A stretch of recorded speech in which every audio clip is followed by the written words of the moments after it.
assim como o nosso corpo, o cérebro também precisa de exercício para ficar mais eficiente, é isso mesmo. Estimular as conexões dos neurônios aumenta a capacidade desse órgão incrível de armazenar informações. Mas quer saber como você pode turbinar o seu cérebro? Então eu vou conversar agora com a Nádia Mello, que é especialista nesse assunto. Boa tarde, Nádia, seja bem-vinda. Boa tarde, tudo bom? Tudo ótimo. Nádia, a gente não pode esquecer de exercitar o cérebro, né? Nunca. E eu queria até começar falando desse órgão que a gente às vezes usa ele todo dia, mas de forma tão automática, né? Sim. A importância de exercitar de fato o cérebro. Então, exercitar o cérebro é muito importante, né? O cérebro é um órgão, mas fazendo uma analogia com o músculo, né? O seu cérebro, se a gente não exercitar o cérebro diariamente, o que acontece? Ele vai atrofiando, assim como um músculo, né? Então, fazendo uma analogia com as academias de ginástica, o que acontece? Quando você vai numa academia de ginástica e exercita, né? O seu músculo cresce. O cérebro acontece praticamente a mesma coisa, não que ele cresça de tamanho, mas ele, com a comunicação entre os neurônios, as sinapses vão se movimentando e vamos formando novas redes neurais. E essas novas redes neurais, elas vão criando novos caminhos dentro do cérebro que vão fazendo com que todas as suas habilidades cognitivas fiquem potencializadas. E o que são as habilidades cognitivas, né? As habilidades cognitivas é o nosso foco, a nossa memória, atenção, concentração, raciocínio lógico e a nossa capacidade visoespacial. E tudo isso é muito importante, né? Desde as crianças até a terceira idade. Principalmente na terceira idade, né? Que a gente agora tá uma taxa de longevidade maior, nós estamos vivendo mais e, consequentemente, vamos precisar que esse órgão esteja saudável por muito mais tempo, né? Recentemente, agora no dia 21 de setembro, comemorou-se o Dia Mundial do Alzheimer, né? Que é uma doença que a gente está escutando a falar mais, mas a ginástica cerebral, falando um pouquinho dela, ela previne o retardamento dessa doença. Ou seja, com a gente fazendo exercícios cerebrais, a gente cria uma reserva cognitiva, que é justamente as nossas habilidades cognitivas que eu estava falando agora há pouco. Então, quanto mais reserva cognitiva ao longo da vida a gente for armazenando, se porventura a gente apresentar essa doença, ela vai demorar mais tempo para aparecer. E com isso a gente ganha uma melhor qualidade de vida. Ou seja, além de todos os benefícios imediatos, ainda é prevenção para doenças que a gente sabe que são graves, né? Isso. E degenerativas e acabam depois acabando com a qualidade de vida das pessoas. Esse exercício, ele ajuda também na plasticidade do cérebro. Eu também consigo guardar mais coisas na memória com esses exercícios? Com certeza, né? Hoje a neurociência, né, ela tem estudado e avaliado bastante, né, como é a plasticidade cerebral, né? Antigamente pensava-se que o nosso cérebro, ele não, depois de uma certa idade, ele não aprendia mais. E isso é uma teoria que foi descartada. Hoje a neurociência fala justamente sobre a plasticidade cerebral e como o nosso cérebro é maleável. E por isso toda a nossa riqueza de experiências, de exercícios, faz com que o nosso cérebro, de forma plástica, ou seja, de forma maleável, ele encontre novos caminhos e justamente forme essas novas redes neurais para potencializar a memória, a atenção, a concentração. Então, desde a infância, né, até a terceira idade, importante estar fazendo esses exercícios. E para cada idade, a gente tem necessidades específicas, né? A gente viu agora o vídeo das crianças, né, falando do tablet, falando dos eletrônicos, né? E realmente, né, hoje as nossas crianças, elas são bombardeadas com uma série de informações. E essas informações fazem com que elas percam o foco. Então, muitas vezes a gente fala, não, meu filho não está conseguindo ir bem na escola, está tirando nota baixa, vai mal na prova, mas quando chega em casa ele sabe tudo. Mas por que na hora da prova a criança não foi bem? Que é na hora que a gente justamente vai testá-la. É justamente a perda do foco e da concentração. Como eu sou bombardeada com essa série de informações, eu não sei o que eu retenho de importante. Em que hora eu vou aplicar isso? Então, com a ginástica cerebral, a gente aprende justamente a concentrar e focar no que é preciso. A ginástica cerebral, ela faz com que a gente abstenha dos distratores, né? Sim. O que são os nossos distratores, né? Por exemplo, um cachorro latindo na rua. Eu estou precisando estudar, tem um cachorro latindo na rua. Se eu for ficar prestando atenção no cachorro, eu não vou me concentrar, não vou absorver a matéria. Da mesma forma, na sala de aula, quando tem uma prova, por exemplo, e uma borracha cai no chão, ou a porta bate, e o aluno já perde concentração no que ele precisaria fazer. Mas isso é uma questão de exercício, então. Com você certeza. tem que focar e deixar que o mundo em volta pode acabar e você continua concentrado. Isso mesmo. Vamos falar de exercício, Nádia? Vamos falar. Eu acho que esses que você trouxe aqui, alguns exemplos, né? Sim. São para qualquer idade? São só para criança? Não, para qualquer idade. Deixa eu botar esse aqui para frente. São para qualquer idade, né? Vou começar aqui com este. Isso, vai no ábaco. Isso, esse aqui é a nossa principal instrumento de trabalho, né? Que é a nossa principal ferramenta, que é o ábaco, né? O que é o ábaco? O ábaco é um instrumento de cálculo de origem japonesa. No Japão ele é chamado de soroban, né? E aqui no Ocidente ele é chamado de ábaco. E o que significa ábaco? Instrumento de cálculo através do raciocínio. Esse é bem utilizado, né? A gente vê na cultura japonesa bastante. Sim, hoje as crianças são alfabetizadas inclusive com o ábaco. Sim. E com ele a gente consegue toda a parte de concentração, raciocínio lógico e foco. Que não é só a calculadora, né? Que ajuda ali rapidinho e já tá pronto. Aqui tem que pensar um pouquinho mais. Sim. E se concentrar muito mais. Este outro aqui é um jogo que chama-se Torre de Hanoi.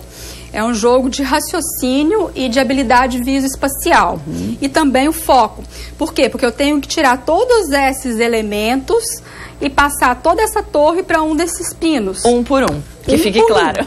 Um por um. E o menor nunca pode ser sobreposto para uma peça maior. E aí é que vai a dificuldade do exercício. Sim. Aí eu vejo outros que devem seguir a mesma linha. Esse colorido bonito aqui também. Você tem que formar esse retângulo com essas peças. Essas peças elas podem encaixar, mudar? Elas podem mudar ou elas só cabem assim? Não, elas podem mudar, mas você tem que encontrar não só o encaixe perfeito, mas também tem um outro detalhe. As cores não podem se encontrar. Olha. Então é um desafio a mais. Você tem que encontrar a posição correta e focar principalmente para que as cores não se cruzem. Eu não posso ter um amarelo encostando com amarelo, por exemplo. Sim, aí é que é a dificuldade. Sim. Inclusive eu separei algumas dicas ali, se der tempo a gente já fala.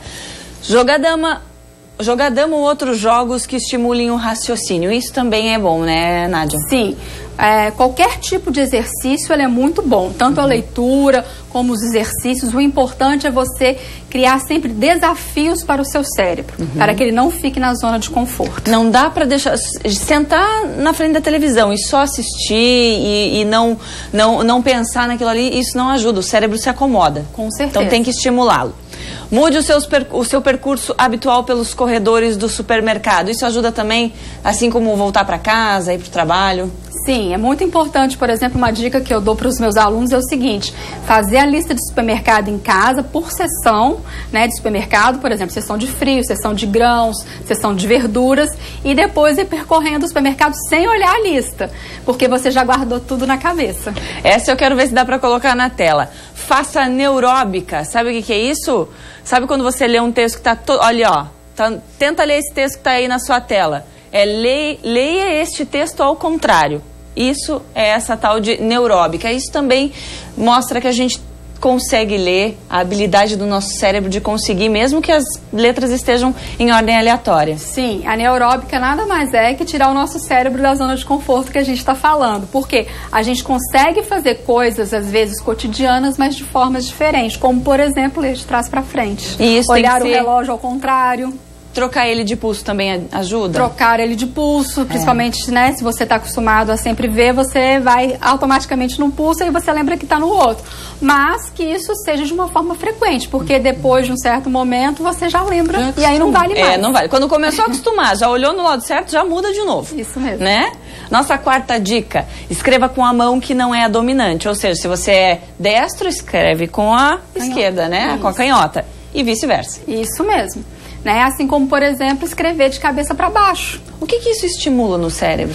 Isso faz com que, quando a gente está na zona de conforto, a gente faz as coisas de forma automática, sem pensar, sem usar os neurônios. E quando a gente faz alguma coisa diferente, faz com que a gente pare, pense e analise. E isso é estimular o cérebro. Então, é justamente criar essas sinapses que é a conversa entre os neurônios. E é isso que estimula o nosso cérebro a pensar. Tem uma outra dica que eu achei bem curiosa, Nádia. Sem olhar, escolha roupa, sapato e assim por diante. E aí vai combinando ou contrastando as texturas. Isso, que isso aí, na verdade, você está vendo a sensibilidade através das texturas, né? Porque quando a gente está olhando é muito fácil, principalmente se você já tem aquele par de roupa que você gosta, então você já vai direto ali. Quando você está só simplesmente apalpando, né, as texturas, é um desafio a mais para o seu cérebro, porque ele vai ter que não só pensar no que vai combinar, mas se aquela cor, por exemplo, combina, porque pela textura não dá para saber a cor, né? E aí, cuidado na hora de sair de casa. Isso mesmo. Olha, outra dica também. Mude a localização dos objetos familiares, que você já está acostumado, que você normalmente pega sem pensar, já está ali. Isso, essa é uma outra dica também, né? Assim como, por exemplo, você vai para uma cidade diferente, uma cidade que você nunca foi, você usa o GPS. Se você está usando o GPS, você vai simplesmente acreditando que aquele lugar é certo, você não faz esforço nenhum. Se você não tem um GPS, você vai ter que prestar muito mais atenção nos pontos de referência, nas localizações, nos nomes de rua, e isso também é uma forma de estimular o cérebro. Ou seja, passear de carro também, né? Com certeza, sem GPS. Sem GPS. Outra dica, procure alimentos que possam trazer de volta algumas memórias da infância. Isso, as nossas memórias, né, a gente tem as memórias recentes e as memórias mais antigas, né? Quando as memórias de infância, vamos chamar das memórias mais antigas, muitas vezes elas ficam engavetadas, né? E às vezes é um som, uma música, um alimento é que nos faz ressurgir. Inclusive no Alzheimer, uma das coisas que eu aprendi recentemente lá na Abras, né, que é a Associação do Alzheimer, é que as letras das músicas são as últimas coisas que as pessoas portadoras dessa doença esquecem. Olha! Então lá eles estimulam bastante, principalmente as músicas cantigas infantis, porque elas ficam bem guardadinhas, bem lá no fundo, e quando eles começam a escutar uma melodia, rapidamente a letra vem à cabeça, mesmo a pessoa estando com Alzheimer. Que incrível, né? Nossa oitava dica é convide parentes. Ah, isso é interessante, hein, Nádia? Convide parentes e amigos para trazerem garrafas de vinho diferentes, a fim de fazerem aí uma comparação entre elas. Isso, né? As garrafas de vinho, elas podem não só fazer as comparações, mas tem também a questão, principalmente se você for bebê-las, né? Que aí você degusta e aí pelo paladar você também pode não só relembrar de coisas, né? Através do gosto, de sensações, mas também para descobrir que tipo de uva é, como é. Então isso também é uma coisa também é um exercício. Isso sim. Essa dica é boa, muita gente gostou, hein? E a nossa última dica, então, para encerrar, leia muito. Isso também é bom, com certeza. Óbvio. Ler e estudar é sempre a melhor dica. Falar uma segunda língua, né, ou mais de duas línguas. Quanto mais melhor. Quanto mais melhor. Qualquer tipo de exercício estimula o cérebro e isso é fundamental nos dias de hoje. Legal, e a gente precisa, né, sair um pouquinho do automático dessa correria e dar atenção um pouquinho pro nosso cérebro, né? Isso mesmo. Nádia, obrigada pelas informações, pelas dicas. Vamos ver se a gente consegue exercitar o nosso cérebro. Com certeza. Obrigada. E agora, então, a gente vai fazer um intervalo, mas se você gosta de tatuagem, fica aí, que no próximo bloco nós falamos de um evento que está acontecendo aqui em Blumenau, de tatuadores de diversas partes do Brasil.